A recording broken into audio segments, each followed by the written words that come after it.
នេះគឺជាពេលវេលាមួយដែលយើងគួរតែគាំទ្រផលិតផលរបស់ខ្មែរហើយខ្ញុំជឿថាវាក៏ជាពេលវេលាដែលយើងគួរតែគាំទ្រស្នាដៃអ្នកនិពន្ធខ្មែរផងដែរតាមពិតទៅសៀវភៅដែលសរសេរឡើងដោយអ្នកនិពន្ធខ្មែរគឺមានច្រើនមែនទែនហើយក៏ជាសៀវភៅល្អៗដែរហើយខ្ញុំជឿជាក់ថាអ្នកទាំងគ្នាក៏ប្រហែលជាបានស្គាល់ពួកគាត់មួយចំនួនរួចទៅហើយជាពិសេសគឺតាមរយៈបណ្ដាញសង្គមផ្សេងៗរបស់ពួកគាត់តែម្ដងសម្រាប់វីដេអូនេះខ្ញុំនឹងលើកយកសៀវភៅមួយចំនួនដែលបងប្អូនប្រហែលជាអាចនឹងមានការយល់ច្រឡំថាវាជាសៀវភៅបកប្រែឬក៏ជាសៀវភៅប្រែសម្រួលពីភាសាបរទេសឬក៏មិនទាន់បានស្គាល់ច្បាស់អំពីសៀវភៅទាំងនោះអញ្ចឹងសម្រាប់សៀវភៅទី1ដែលខ្ញុំចង់លើកយកមកបង្ហាញនោះគឺសៀវភៅដែលមានចំណងជើងថាសិលវិធីក្នុងការនិយាយសៀវភៅនេះរៀបរៀងឡើងដោយលោកគ្រូកឹមចនាអ្នកទាំងគ្នាប្រហែលជាបានស្គាល់អំពីស្ថាប័ន Mindbook ដែលពួកគាត់បានប្រែសម្រួលក៏ដូចជារៀបរៀងសៀវភៅជាច្រើនហើយលោកកឹមចនាក៏ជាអ្នកប្រែសម្រួលសៀវភៅភាគច្រើននៅក្នុងស្ថាប័ននេះផងដែរវាមានអត្ថន័យល្អមែនទែនដែលគេនិយាយតាក់ទងជាមួយនឹងរបៀបក្នុងការនិយាយឬក៏ទំនាក់ទំនងជាមួយនឹងអ្នកដទៃដែលវាអាចជួយកសាងសម្ព័ន្ធភាពរបស់អ្នកទាំងគ្នាឲ្យកាន់តែប្រសើរឡើងរៀននិយាយរៀនចរចាហើយក៏ហ៊ានសន្ទនាជាមួយនឹងដៃគូដោយទំនុកចិត្តសម្រាប់សៀវភៅទី2នេះវិញគឺមានចំណងជើងថា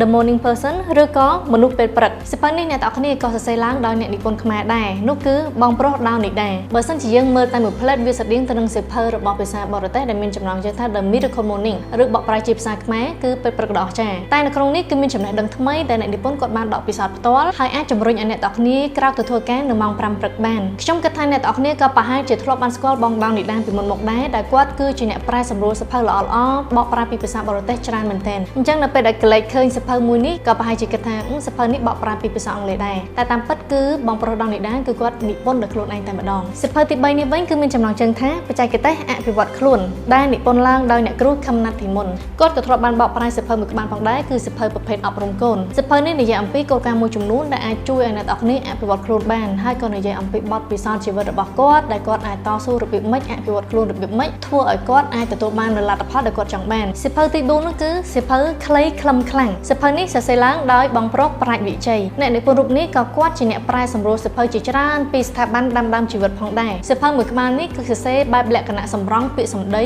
ឬក៏ quote ដែលជួយលើកទឹកចិត្តនិងបង្ហាញផ្លូវក្នុងការគិតសម្រាប់យើងវាតកតងជាមួយនឹងជីវិតប្រចាំថ្ងៃតែម្ដងពាក្យមួយឃ្លានៅក្នុងនេះគឺខ្លីៗប៉ុន្តែខ្លឹមរបស់គាត់មែនសៀវភៅនេះគឺមានវ័យភាគអ្នកទាំងគ្នាមានភាគ1ភាគ2និងភាគ3វាគឺជាសៀវភៅល្បីមួយក្បាលនៅក្នុងស្ថាប័នដាំដើមជីវិតផងដែរសៀវភៅទី5គឺមានចំណងជើងថាមាគ៌ាទាំង7កសាងសេចក្តីសុខនេះគឺជាស្នាដៃនិពន្ធមួយក្នុងចំណោមស្នាដៃទាំង5របស់ខ្ញុំដែលរួមមានដូចជាសៀវភៅពាក្យបរិកម្មសាងកម្លាំងចិត្តអង្អាចរស់ជាខ្លួនឯងនិងអាជីពដែលស័ក្តិសមនឹងខ្ញុំបើយើងនិយាយអំពីសេចក្តីសុខស្ដាប់មើលទៅគឺវាសាមញ្ញក៏ប៉ុន្តែមនុស្សគ្រប់រូបគឺសុទ្ធតែត្រូវការនិងកំពុងតែស្វែងរកវាផងដែរតែអ្នកទាំងគ្នាដឹងទេថាតាមពិតសេចក្តីសុខមិនមែនជាអ្វីដែលយើងត្រូវស្វែងរកនៅឯឆ្ងាយនោះទេវាគឺជាអ្វីដែលមានជុំវិញខ្លួនយើងទាំងអស់សំខាន់គឺយើងត្រូវចេះប្រមាណមើលវាហើយមួយផ្លូវទៀតនោះគឺយើងក៏អាចកសាងសេចក្តីសុខឲ្យខ្លួនឯងបានផងដែរសៀវភៅនេះបង្ហាញប្រាប់អ្នកទាំងគ្នាអំពីរបៀបកសាងសេចក្តីសុខឲ្យខ្លួនឯងនិងមនុស្សជុំវិញខ្លួនយើងរួមទាំងរបៀបផ្សាយគប់មិត្តផងដែរសូមកុំគិតថាអ្នកដែលចែករំលែកអំពីសេចក្តីសុខជាមួយអ្នកទាំងគ្នាគឺជាមនុស្សដែលមិនចេះការទុកចេះដូចតែគ្នាទេក៏ប៉ុន្តែ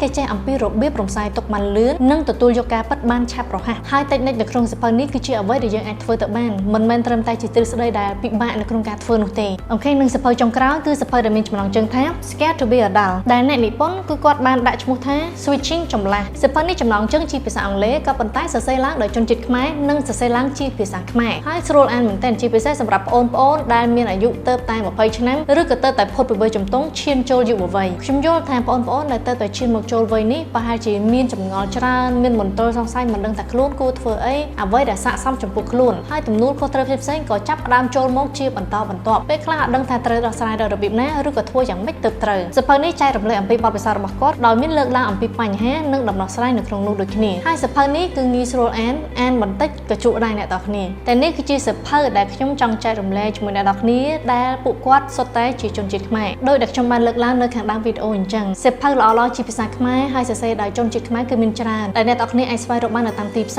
រហើយបើសិនជាអ្នកទាំងគ្នាមិនដឹងថាគួរតែចាប់ផ្ដើមអានពីសៀវភៅណាទេអ្នកទាំងគ្នាអាចជ្រើសរើសអានចេញពីសៀវភៅទាំងនេះបានសៀវភៅដែលសរសេរឡើងដោយអ្នកនិពន្ធខ្មែរគឺមានលក្ខណៈល្អមួយជាងសៀវភៅបកប្រែពីភាសាបរទេសត្រង់ថាអ្នកនិពន្ធគាត់ជាជនជាតិខ្មែរហើយគាត់ប្រើភាសានៅក្នុងការសរសេរគឺដូចជាយើងនិយាយគ្នាទូទៅអញ្ចឹងវាងាយស្រួលស្ដាប់ងាយស្រួលយល់តែបើសម្រាប់សៀវភៅបក ប្រាយគឺយើងបកពីពាក្យបរទេសអញ្ចឹងការរៀបខ្លួនឃ្លីពេលខ្លះវាមានលក្ខណៈរៀងពិបាកនៅក្នុងការយល់បន្តិចអូខេអ្នកនរគ្នាអញ្ចឹងសៀវភៅទាំងនេះអ្នកនរគ្នាអាចស្វែងរកបាននៅហាងសៀវភៅ Cleo ដែលមានទីតាំងនៅខាងក្រៅ Eon 2 បូរីដល់ Premier Land សានសុកច្រកទី2ឬក៏អាចតាក់ទងទិញបានតាម page Cleo Cafe និងហាងសៀវភៅដែលមានសេវាកម្មដឹកជញ្ជូនទូទាំងប្រទេសក្នុងតម្លៃសមរម្យសង្ឃឹមថាវីដេអូនេះអាចជួយមួយផ្នែកទៅដល់ការពិចារណារបស់អ្នកនរគ្នាបាននាងខ្ញុំ JC ជួបគ្នានៅវីដេអូក្រោយ